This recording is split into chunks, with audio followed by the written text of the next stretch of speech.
Alors je reviens sur un de mes dadas, si on peut dire, à savoir le fait que je trouve qu'on c'est ce que j'appelle le problème de la malbouche. Alors c'est un sujet sur lequel je reviens incessamment, inlassablement, à savoir qu'une soirée, par exemple, comme celle que j'ai vécue hier soir, très sympathique par ailleurs, à l'église arménienne, c'est ça, cathédrale Sainte-Croix des Arméniens catholiques de Paris. Dans un premier temps, un très beau concert, et dans un autre temps, une sorte de buffet offert très sympathiquement par l'orchestre. Et ça fait un ensemble tout à fait symbolique et qui incarne de façon extraordinairement marquante toute une mentalité, toute une société, qui est la société du XXe siècle, et j'espère qu'elle ne sera pas celle du XXIe siècle qui nous reste. C'est-à-dire la société de la conserve, la société hivernale. Nous vivons sur une base hivernale aujourd'hui. C'est-à-dire que nous vivons sur la fin de l'été, lorsque la nature n'est plus capable de nous nourrir. Ça fait penser à, j'en parle souvent, au Game of Thrones, avec la formule « l'hiver approche »,« winter is coming », je ne sais pas quoi. Je n'ai pas suivi beaucoup de ces émissions, mais enfin j'en ai suivi quelques-unes. Et puis c'est connu par ailleurs. Ça fait penser aussi à comment on vivait sur les bateaux qui partaient au long cours pour des mois et des mois, sans contact avec la terre, pour traverser le Pacifique ou l'Atlantique, je ne sais quoi. Une économie de survie, en fait. Et j'ai l'impression que ce qui est extraordinaire, c'est que nous continuons à vivre aujourd'hui dans une économie de survie qui n'a plus vraiment de raison d'être, en fait. Avec le développement des transports qui font que on reçoit des produits de l'hémisphère sud en plein hiver, avec le développement de tout un ensemble de techniques, etc., l'approvisionnement qui est remarquable, eh bien, nous vivons encore comme on vivait probablement pendant la Seconde Guerre mondiale, par exemple, à peu de choses près. Donc notre civilisation occidentale, en tout cas en France et en tout cas à Paris, elle fonctionne en décalage par rapport à l'évolution technologique. On vit exactement, on vit même pire qu'il y a quelques décennies. Je vais m'expliquer. Donc je reviens sur cette soirée du 21 mai avec un orchestre et donc suivi d'un buffet. Un buffet, on appelle ça un buffet campagnard. Et alors, c'est pas du tout particulier, c'est tout à fait typique simplement, c'est typique, mais je prends ce cas-là. Voilà donc une soirée où on nous joue un concerto de Dvorak pour violon qui date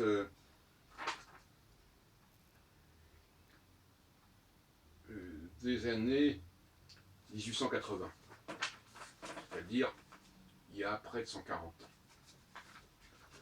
suivi d'une symphonie qui date des années 30, donc il y a 80 ans, de Kurzweil, symphonie numéro 2, le fameux auteur de l'opéra Katsu. Et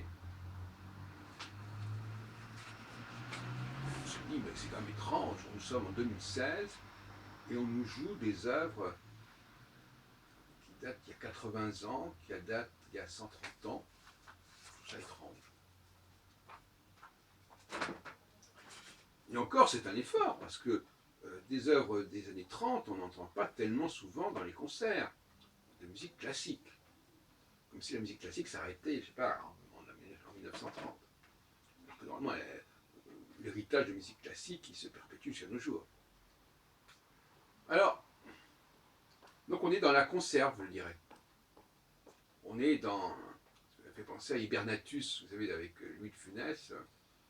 On fait ressortir de son sommeil des œuvres des siècles passés ou des décennies passées. Je trouve ça assez malsain. C'est remarquable. C'est remarquable, bien sûr, de faire ces retours en arrière, ce côté rétro est remarquable d'une certaine manière. Et d'ailleurs, je proposais l'autre jour que ça s'inscrive dans des reconstitutions historiques. Vous savez, on fait des soirées comme ça en costume. Et on fait semblant d'être en 1860, ou 80, on fait semblant d'être en 1930. Pourquoi pas? Mais c'est un genre qui est particulier. Or là, on nous présente comme un genre normal.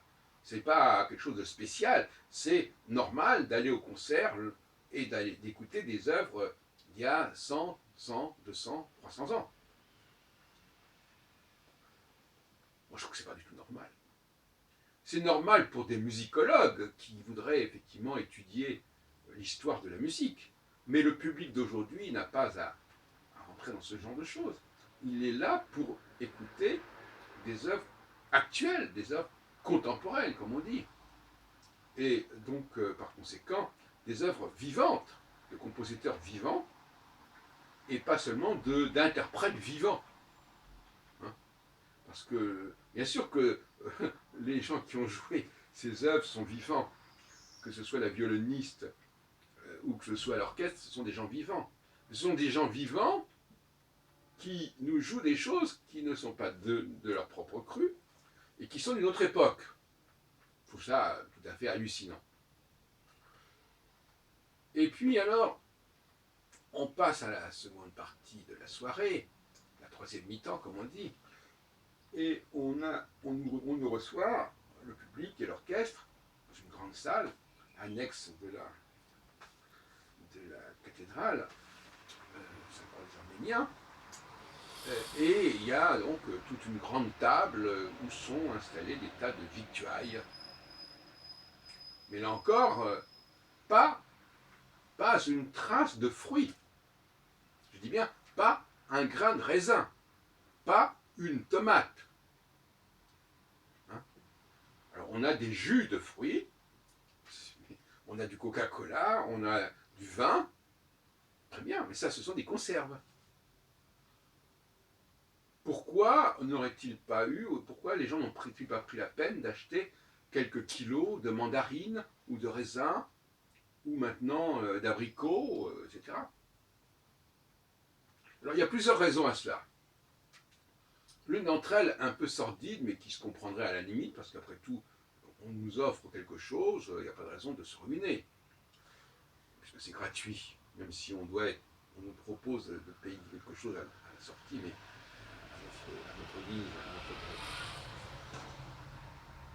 Je me souviens, quand j'allais aux soirées de la cave à poèmes, au théâtre des Déchargeurs, d'avoir regretté ce type de produit où les biscuits ou les petits gâteaux remplacent les fruits. Il n'y a même pas, d'ailleurs là, il n'y a même pas de tarte aux fruits. Hein. Il n'y a même pas de vrai gâteau maison. Bon.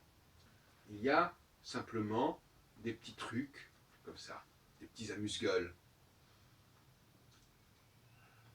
Et à l'époque, il y a quelques années, donc, la direction avait décidé à la cave à poèmes de proposer des fruits, tout un assemblage de fruits à côté des bricoles usuelles. Et les gens étaient très contents qu'on leur propose des fruits frais. Bien entendu, à ce fameux buffet, il n'y avait aucune viande fraîche. Il n'y avait pas même pas des morceaux de poulet à manger, où il n'y avait que de la charcuterie, que du jambon, que du saucisson, que du pâté, des rillettes, je sais pas quoi. Et j'ai trouvé que donc c'est ce que j'appelle une nourriture hivernale, au sens où on entendait l'hiver il y a quelques décennies, quand il n'y avait pas de possibilité de conservation non plus. Nous sommes dans le, c'est même, on ne nous a même pas proposé des pizzas, voyez-vous. C'est le degré inférieur à la pizza. Alors, l'explication, elle est logistique, je dirais, mais plus exactement économique. C'est-à-dire que ça coûte pas cher du tout d'acheter quelques paquets de gâteaux, de petites choses au chocolat, etc. Donc, ça coûte un peu plus cher d'acheter effectivement des bonnes bouteilles de vin, etc. Ça coûte aussi pas trop cher d'acheter quelques saucissons, quelques trucs quelques terrines, mais c'est facile à conserver, c'est facile à transporter, ça se conserve, ça se préserve. Donc on est un peu comme sur un bateau en fait, hein. Avec de la viande séchée, avec des confitures, des trucs qui se conservent. On est dans une nourriture hivernale, alors que nous sommes quand même le fin mai 2016, donc en plein milieu du printemps. Et que les marchés, par ailleurs, regorgent de nourriture fraîche. Paris a des dizaines de marchés par jour où on mange des choses fraîches, on propose des choses fraîches. Mais ces choses fraîches, eh bien, on ne va pas les acheter pour ce genre de buffet. On va aller dans un supermarché, où il y a d'ailleurs des choses fraîches, et on va acheter comme ça des dizaines de trucs de conserve.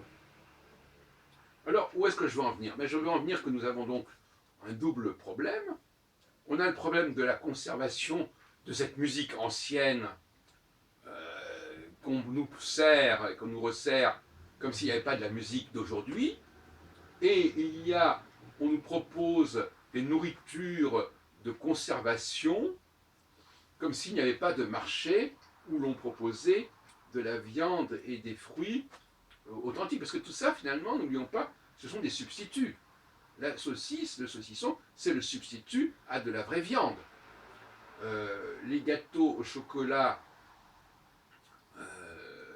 ce sont des substituts aux fruits. Hein, c'est du salé, du sucré.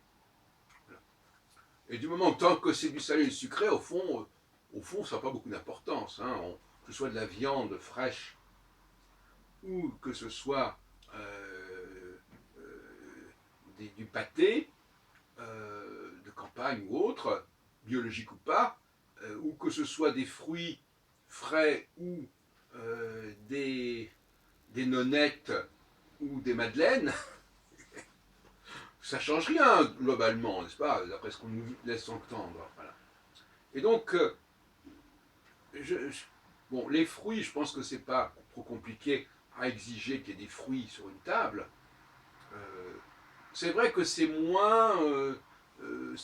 classe que de proposer des biscuits. Ça fait un petit peu rustre, le type qui arrive avec son kilo de mandarine ou de raisin, ça fait rustre.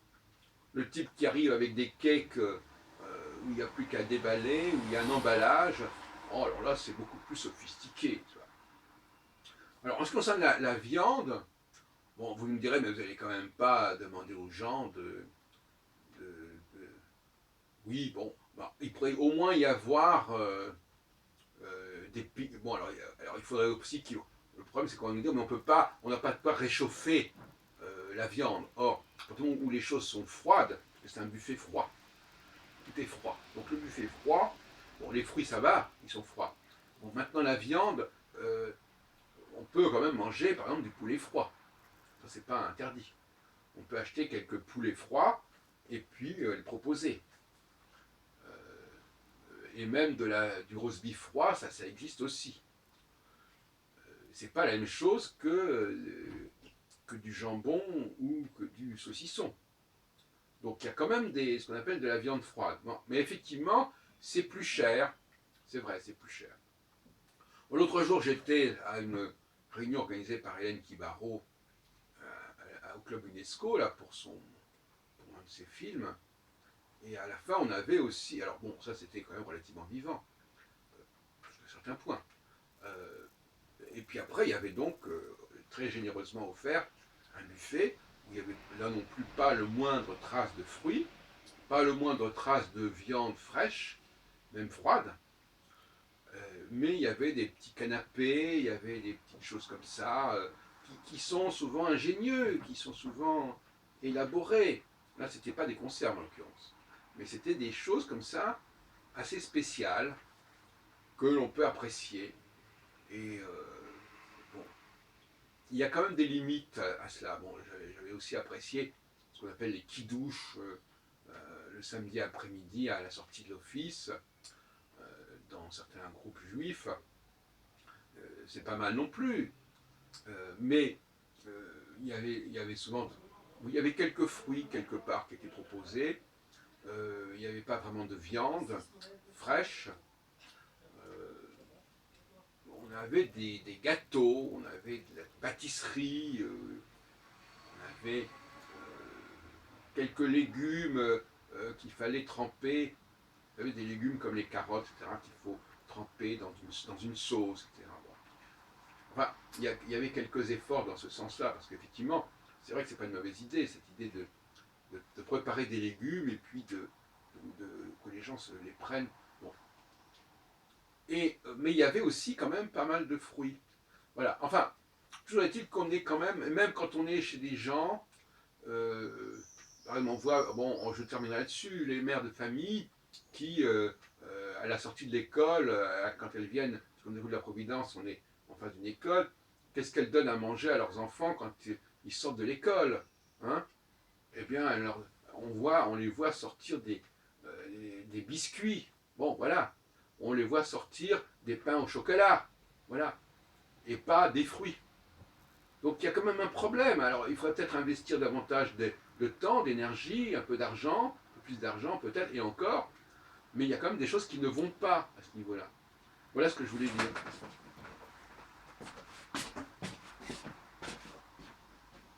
Soyons dans les choses vivantes.